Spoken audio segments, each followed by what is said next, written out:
I'm not gonna say that the first days of 2022 are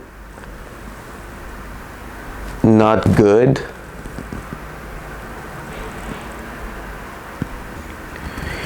Okay, I just found out that we're already January 5th.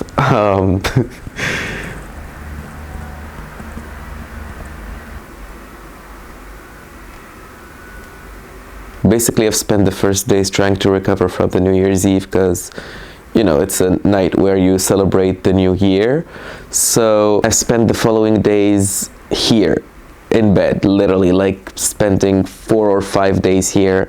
I got the flu. I got a tiny, minuscule flu. It was not COVID. I thought that it was going to be COVID because I thought that I was going to be tested positive, but I didn't. But the flu kind of wrecked me with me trying to recover from the New Year's Eve. So my body was really just fully damaged. Like, my scoliosis really hurt me. My face was really covered with red spots and dandruff, as always. I couldn't move my arms or legs, so I really just spent those 4 days in bed watching movies and eating and panicking. It's been an hour now that I'm thinking, what can I order for lunch? But you know what? I'm not gonna order anything. I'm just gonna go straight to a restaurant and eat there. I'm gonna get out of this bed and make something of my day. Otherwise, this is not gonna be a good start of 2022 for me. Gonna gather up my courage and find something to wear.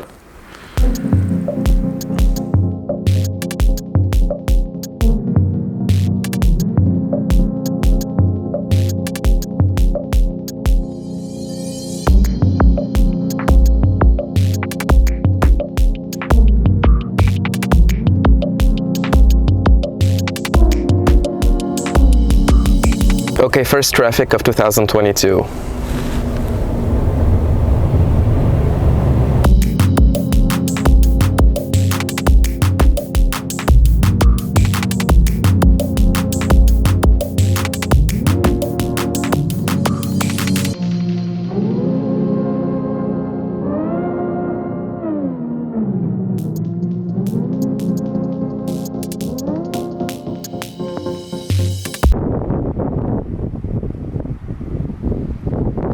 I've been here for like 2 hours now. I wanted to go to the park, the last video, but I found people there, so that just fueled my anxiety.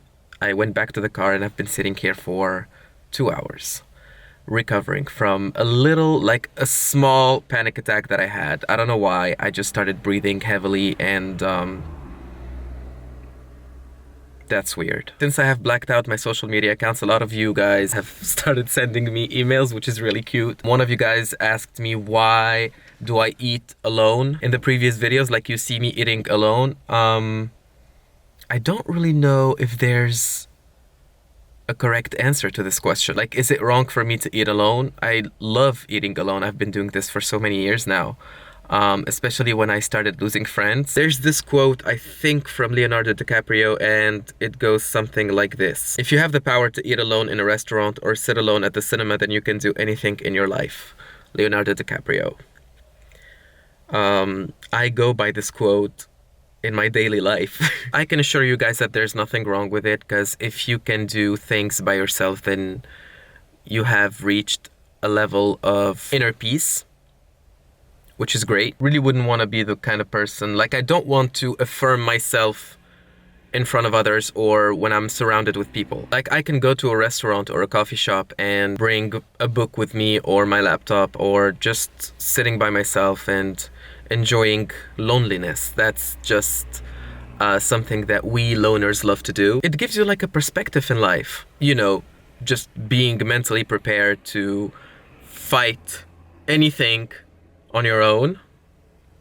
Fight depression, for example. Fighting the stereotype of us always trying to prove something to the world. Like, it brings me to something that you guys have done in the last year. I really want to thank myself for not being on social media anymore, because I would have lost it if I saw all those 2021 recaps that you guys did. I have a friend of mine that I have met the other day for lunch, and he was talking about all of those things that I have missed on social media, and that made me feel really anxious because I didn't want to hear anything about social media. Like, I didn't do this for entertainment. I didn't black out because I wanted to make some drama or anything. But anyway, then he showed me the trend that everyone was doing, which was making a time-lapse 2021 recap video of the things that you have done, the places that you visited, the food you ate, the pimples that you popped on your face, all the fake smiles that people projected on their Instagram stories so that other people would appreciate them, and etc. Don't you think that it's enough for them to feel insecure about their looks, their financial situations, the clothes they wear, the house they live in? Like, we live with so many stereotypes and standards that we feel forced to follow as if we only existed in this world through people's opinion about us. Don't you think that it's enough for them to feel bad about themselves? No, let's take what probably feels like the worst year for 99% of the planet and twist it around with beautiful pictures and videos and make a collage out of it so that both inferiority and superiority complexes can be developed forever. Yeah, I don't know. I think that for me, it feels like it's a whole new level of twisted, and I'm so happy that I get to not be part of this world anymore. And God knows how much it's better this way. Like, it's better for me to not be part of social media anymore, because I would have called this trend out if I was still there. Like, I would have gone through a rant on my Instagram account, which, by the way, I deactivated my Instagram account, which had almost 400,000 followers, my TikTok account, which had more than 400,000 followers, and my Facebook page, which had more than 100,000 likes.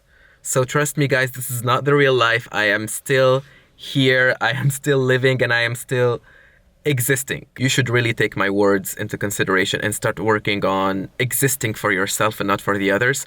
That's just a simple advice from me. You don't have to follow it, but I'm just talking to the people that relate to what I've just said the last couple of minutes. You're not alone, and you're gonna get through any negative thing that occurred in your life.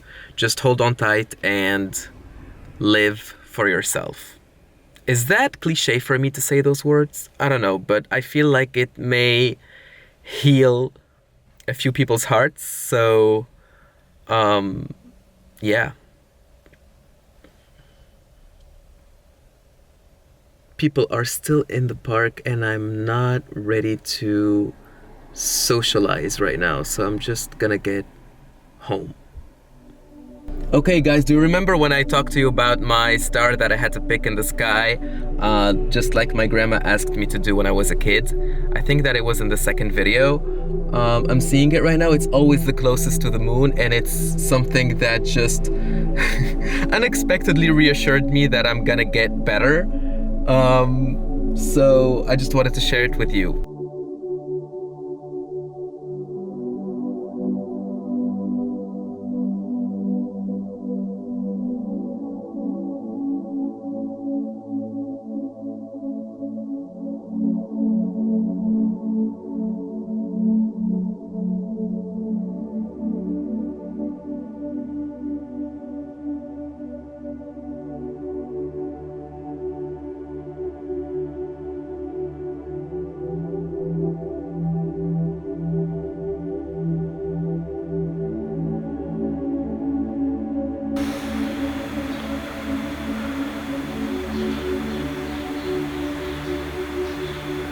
So it's been 4 or 5 weeks now that I have talked in front of a camera because I've been going through a lot lately, mostly dealing with anxiety and stuff. And at this point, you guys all know that I have a skin condition, so I started having the usual red spots on my face. It was due to the stress and having sort of like an existential crisis that I couldn't really shake off. So I went to a doctor and she prescribed a lot of stuff for me, and right now, like, my skin is getting much better.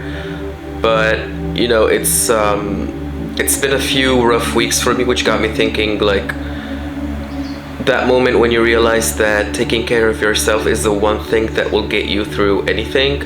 Like, I always knew it, but it's such a relief to acknowledge your worth, you know?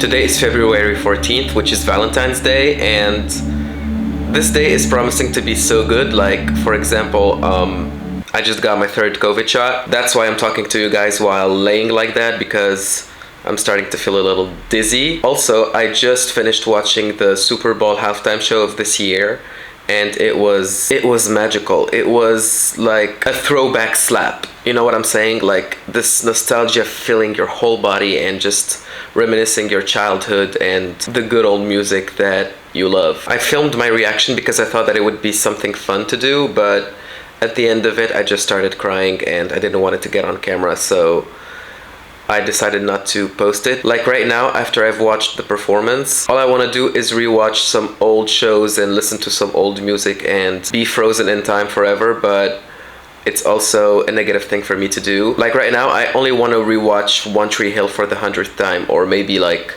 Desperate Housewives or Veronica Mars, you know, the kind of shows that rocked my childhood. But I also want to start watching this show that everyone's talking about, which is called Euphoria, I think.